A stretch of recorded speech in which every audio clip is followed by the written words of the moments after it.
Olá, meu nome é Luana Pimenta, sou médica pediatra e preceptora do Serviço de Puericultura do Hospital Universitário Lauro Vanderlei e estou aqui com muito prazer e alegria, juntamente da minha colega e amiga, professora e preceptora da puericultura Marília, para darmos início a essa sequência de podcasts. Olá, obrigada Luana pela introdução, é isso aí, vai ser muito legal essa ideia que a gente teve de compilar algumas informações bem bacanas sobre a relação médico-paciente aqui no nosso setor, no setor de puericultura.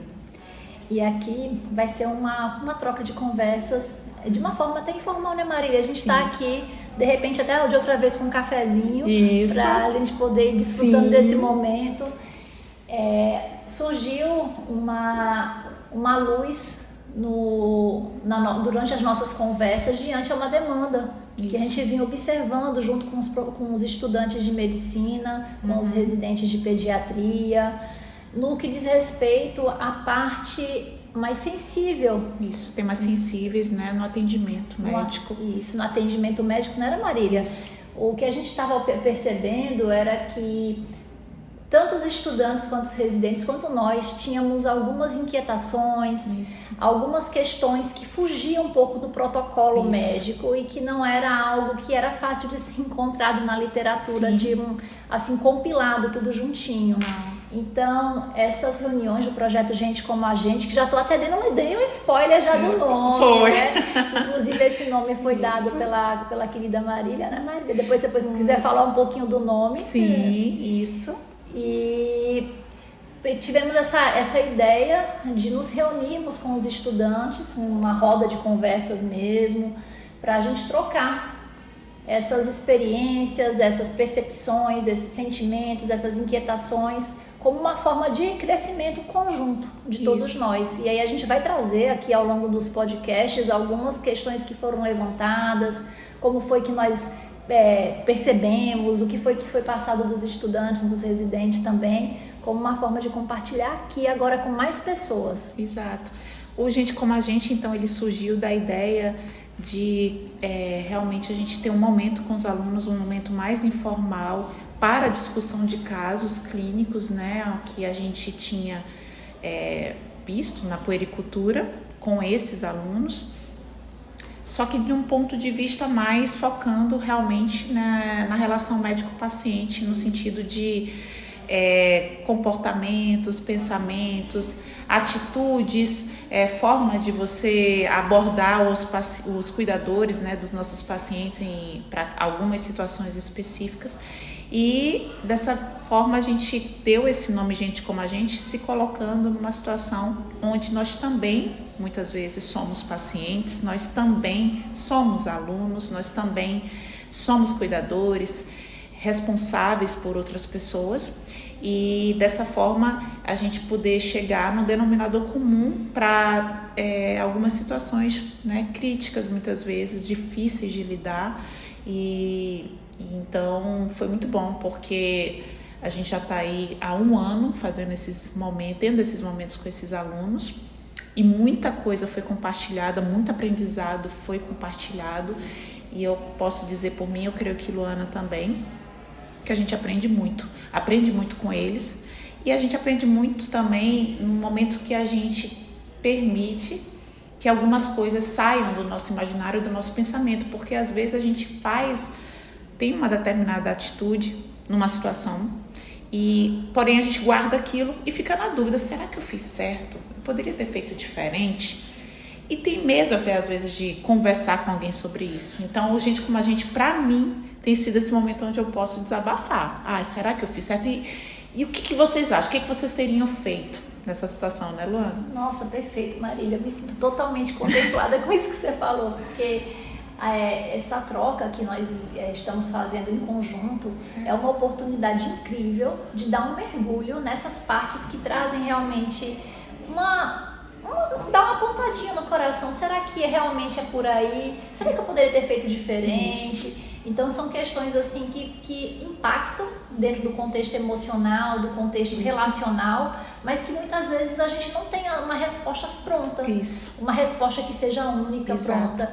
E aí essa troca permite a gente ampliar os horizontes. Com certeza. Até entender, fez, poxa, olha, eu agi dessa forma, mas olha só, o colega, ele já teve uma outra forma de olhar. Exato. Em outro momento eu vou ter mais ferramentas para poder saber lidar com aquela situação, de repente até com mais empatia, com certeza, né, compreendendo as diferenças, entendendo que nem todo mundo vai passar pela mesma situação, vendo aquele mesmo aspecto. Isso. Tá bem misterioso por enquanto, né? Porque a gente tá falando assim de uma forma geral, mas a gente vai trazer aqui nessa primeira, exemplos, né? Nesse primeiro podcast, né, Marília? Vamos trazer uma questão que foi levantada ontem. Vamos, que você perfeito, acha? vamos sim. Você quer falar um pouquinho? Pode começar. Posso começar? Então, vamos lá. Ontem trouxemos uma situação de uma paciente, né, uma lactante, que na verdade, assim, só um adendo antes de passar o caso, né? Aqui nós atendemos famílias. Isso. Então o atendimento nunca é só do paciente que foi, né, que está marcado. O paciente, a família, o contexto da família, todos se tornam de alguma forma um bloco de pacientes e a gente precisa de ter esse olhar para o contexto como um todo, né? Sobretudo a questão da lactante, né, que está amamentando. E antes de ontem, atendemos uma família cuja mãe de uma nenê de acho que 1 ano e alguns meses, acho que 1 ano e 3 ou 4 meses, que relatava, visivelmente, se eu olhava para ela estava com o aspecto de uma pessoa realmente exausta. Tinha um perfil de um histórico já de ansiedade que era já diagnosticada, e muito embora não estivesse fazendo tratamento, mas ela tinha esse histórico de ansiedade. E ela estava muito aflita, porque a filha estava resfriada. Muito aflita, já tínhamos feito o exame físico da nenê, a nenê estava sem sinais de alarme, era um resfriado simples, validamos o sentimento dela, que era um sentimento genuíno realmente de dor, de medo, conversamos sobre essa questão com ela e ao longo da consulta foi falado para ela se ela tinha algum momento de que ela permitia cuidar dela mesma. Sim. Porque era nítida o amor e a doação dela com a filha. E aí ela olhou pra gente e falou assim: doutora, o que é autocuidado? Isso. E aquilo tocou tanto meu coração, porque foi tão sincera a pergunta dela, mas ela realmente não sabia o que era autocuidado.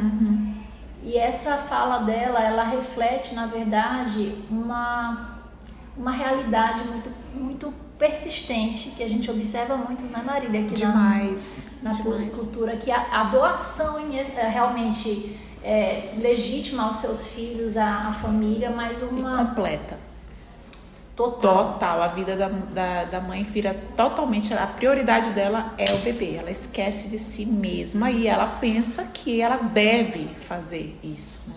Isso. Perfeito, Marília. Existe uma doação tão intensa que, na verdade, existe um esquecimento de que tem um ser humano por trás daquele doador. Isso. Que precisa de estar bem para poder ter o que transbordar. Isso. Poder ter... Mas assim, isso é muito bonito de se falar, mas na prática a gente sabe que tem realidades que são realmente muito difíceis, de mães que estão extremamente sobrecarregadas com múltiplos filhos, com muitas atividades para fazer em casa, muitas demandas, que não tem rede de apoio. Então é uma situação de vulnerabilidade social e vulnerabilidade humana que a gente não pode realmente assim deixar de levar em consideração. É algo assim muito, muito verdadeiro, muito Isso. real. Mas o que a gente conversou ontem, na verdade, em relação a essa mãezinha, e o que foi falado para ela lá, foi a questão de coisinhas pequenas que de repente pode ser aplicado no dia a dia e de alguma forma pode trazer luz para aquela pessoa, dar uma carguinha. Eu falo que é uma carguinha de energia. Isso. É como um carregador que o celular está quase descarregando, você deixa na tomada e 2 minutinhos ele dá uma carguinha de nada, mas o celular já dura mais um pouquinho, Isso. né? Eu gosto muito de usar essa analogia. E aí, o que conversamos com essa mãe em relação ao autocuidado foram práticas bem simples, que ela vai colocar dentro do coração dela a sementinha para ver se vai ser possível ela aplicar. Isso foram práticas de respiração. Então nós conversamos sobre o processo de respirar, percebendo o ar entrando e o ar saindo. Sim. Falamos de deixar o ar na expiração ser mais prolongado, então respirar sentindo o ar, e na exalação até soltar o ar pela boca um pouquinho mais demorado, inclusive enquanto ela estivesse fazendo alguma outra atividade, como uma forma de ela ancorar no momento presente. Sim. Aí conversamos outras estratégias também.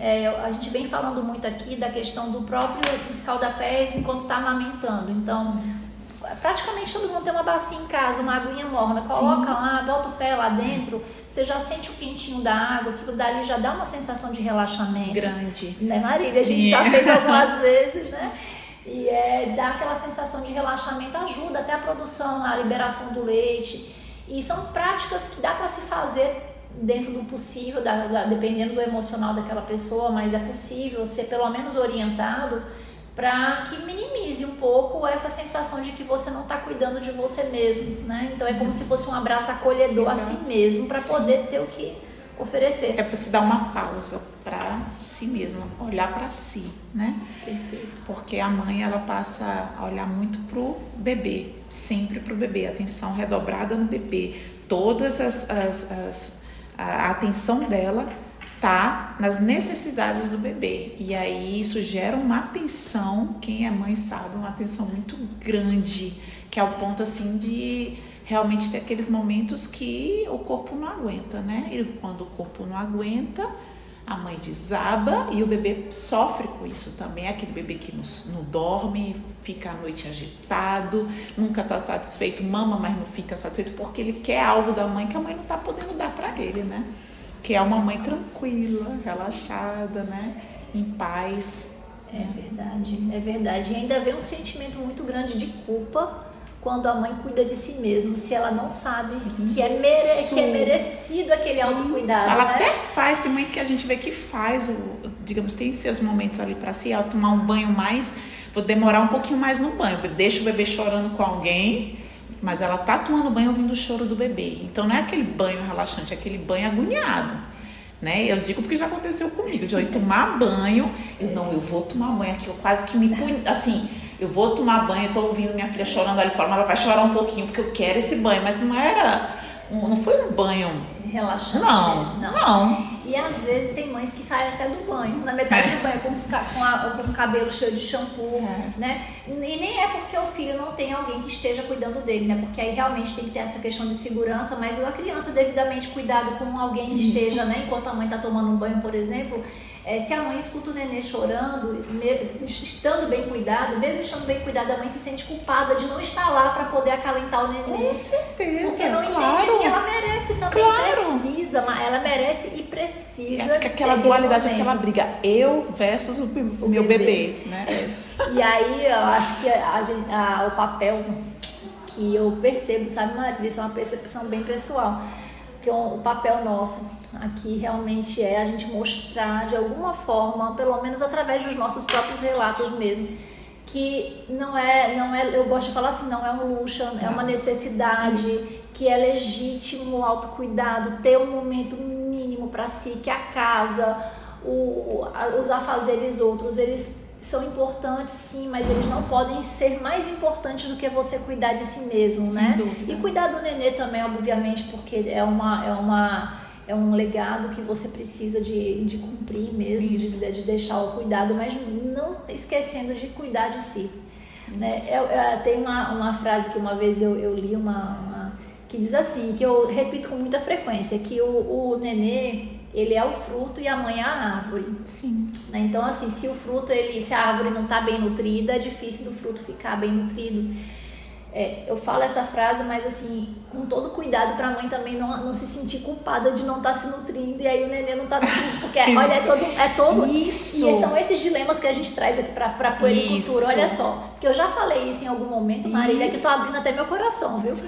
Já falei isso em um momento, depois eu fiquei pensando, será que ela está se sentindo culpada? Eu já não fiz se isso também, quando o bebê que não dormia a noite inteira, aí eu fui perguntar um pouquinho da mãe, como era o contexto familiar dentro de casa, e eu vi que era uma mãe extremamente ansiosa, e naquele momento, dentro daquela consulta, eu achei interessante, importante falar para ela, de ela trabalhar essa ansiedade dela, que eu creio que eu deixei meio que digamos assim, eu sugeri que talvez o bebê não estivesse dormindo porque ele sentia toda essa ansiedade da mãe. E depois eu fiquei, meu Deus, a mãe vai ficar se sentindo culpada por estar ansiosa. E agora? Agora só faltava essa, eu tenho culpa também, eu não posso nem ficar ansiosa. Pois é todo um desafio, né? Nossa. É um tema super complexo, se eu vou parar para pensar, são tantas demais. nuances.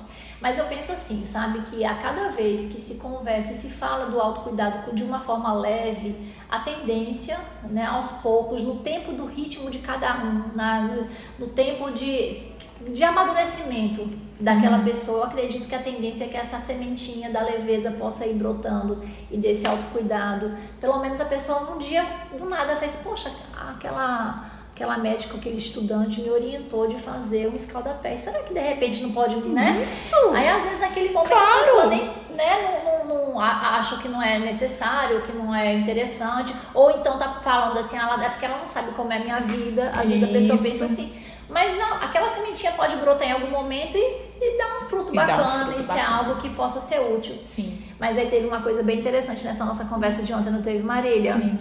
Que a questão é o seguinte, como é que a gente orienta autocuidado se a gente não tem... Se a gente não pratica em nós mesmos. Como a gente fala de autocuidado, se a gente não faz, né? Se a gente não aplica isso na nossa vida. E é a nossa realidade, muitas vezes, como mães, como profissionais e os estudantes como alunos também, naquela fase ali final do curso, na correria. Então, é complicado para eles também falar sobre isso, porque muitos deles ali também não sabem fazer, né? E assim, eu vou tirar por mim. Eu, por muito tempo, vivi no modo fazer, né? Muitos anos era assim, era a meta da produtividade. Tem que fazer isso, era checklist. Tem que fazer isso, aquilo.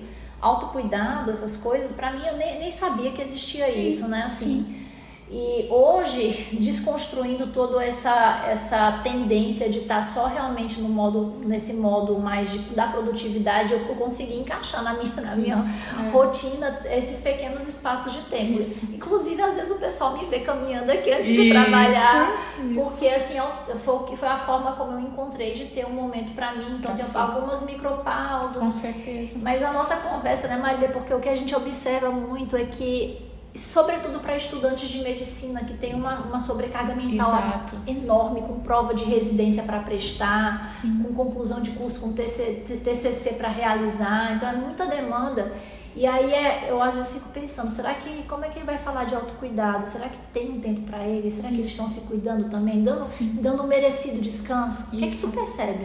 Então, eu creio que muitas vezes até o autocuidado, que seria, não vamos botar autocuidado, vamos botar tempo para si. O tempo que eles têm às vezes para ir para uma academia, o tempo de lazer que eles têm para ir para uma praia ou para qualquer outra atividade, muitas vezes ela é vivida no agora. Muitas vezes existe aquela coisa assim, eu vou para a praia, mas quando eu voltar eu tenho que estudar, tenho que trabalhar, tenho que fazer não sei o que, tem um artigo para escrever, tenho um plantão para fazer, uma demanda, enfim, quando a pessoa já é formada, já está trabalhando, então sempre está associada a um momento ali futuro de compromisso que você vai ter. Eu entendo autocuidado como viver o agora totalmente você presente em si. E eu não acho que isso é fácil. Eu percebo que muitas vezes isso vem com a maturidade mesmo, na força, na forja ali. A gente é forjado muitas vezes no fogo ali, na luta. Em algum momento você atinge um patamar onde você não aguenta mais. E naquele momento você pensa, não dá mais para continuar desse jeito. E aí você se volta mais para o momento presente. Mas quando a gente é jovem, quando a gente até... eu diria já na idade de adolescência, lá que a gente tem a consciência disso, muitas vezes a gente faz no automático, até momentos de lazer a gente faz no automático.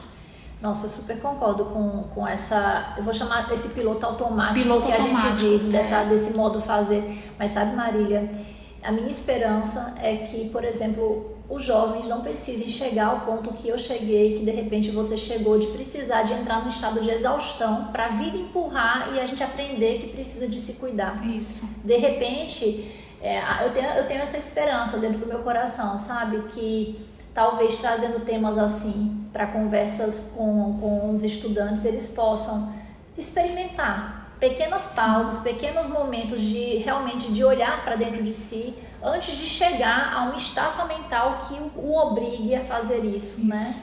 A ideia é essa. A ideia é essa, né? Porque assim, a gente teve uma experiência diferente, né? Assim, a nossa experiência foi uma experiência que precisou de chegar no ponto de esgotamento, mas não é preciso chegar a esse ponto. Não é. Tem que ter essa cultura desde cedo, é aquela questão realmente da inteligência emocional, do autoconhecimento, de você compreender até onde você pode ir, quais são os seus limites e compreender que você não precisa fazer de tudo e estar o tempo inteiro ocupada, você não precisa estar trabalhando, produzindo o tempo todo, né? E viver um pouquinho o hoje, né? Ou viver o presente, porque eu penso que autocuidado é isso, mais do que você ter tempo para você, porque muita gente tem tempo para si, mas esse tempo ele realmente está sendo vivido, né? Verdade. Muitas vezes está nas redes sociais, anestesiando. Ou está na bebida, ou tá, muitas vezes vai para uma festa. Eu vou numa festa para relaxar, mas a pessoa está ali e ao mesmo tempo está com os compromissos que ela deixou para estar ali, ou ela está com os compromissos que ela adiou para estar ali. Ela sabe que ela vai ter que chegar em casa e vai ter que cumprir uma meta. Então ela não aproveita muito bem, pelo menos eu posso dizer isso por mim. Eu fiz muito isso, eu tinha muito tempo às vezes para mim, mas eram tempos vividos assim, sempre nessas gotinhas de felicidade. Eram aqueles momentos pequenos ali que eu sabia que depois eu ia ter que pagar aquilo dali. Beleza, eu fui para uma festa aqui, mas eu vou ter que dar um plantão extra para compensar que eu faltei, que eu fui fazer isso, fui fazer aquilo, né? Então... Eu acho que isso que você está falando é de uma maturidade muito grande. Na verdade, é da gente saber tirar, eu acho que assim, a percepção de que precisa ser perfeito para você poder usufruir do tempo. Eu preciso esgotar toda a minha agenda para poder ter um momento para mim. Uma pausa que você dê entre um compromisso e outro e você desfrute daquele momento, você vai conseguir, inclusive, ter uma repercussão muito melhor diante daquilo que você vem fazer depois. E aí, assim, essa questão da presença é importantíssimo que você falou, Marília, sabe? De você se permitir perceber-se presente e conectado naquilo que você está fazendo naquele momento, né? Porque às vezes a gente também cria uma fantasia de que pra gente ser feliz a gente precisa de momentos extraordinários. E não é. Precisa de ir lá fazer uma viagem incrível. Não é isso. Não aí que tá. O autocuidado por ser o presente, ele não tá na quantidade, é na qualidade. Exatamente. Pode ser alguma coisa de 5 minutos.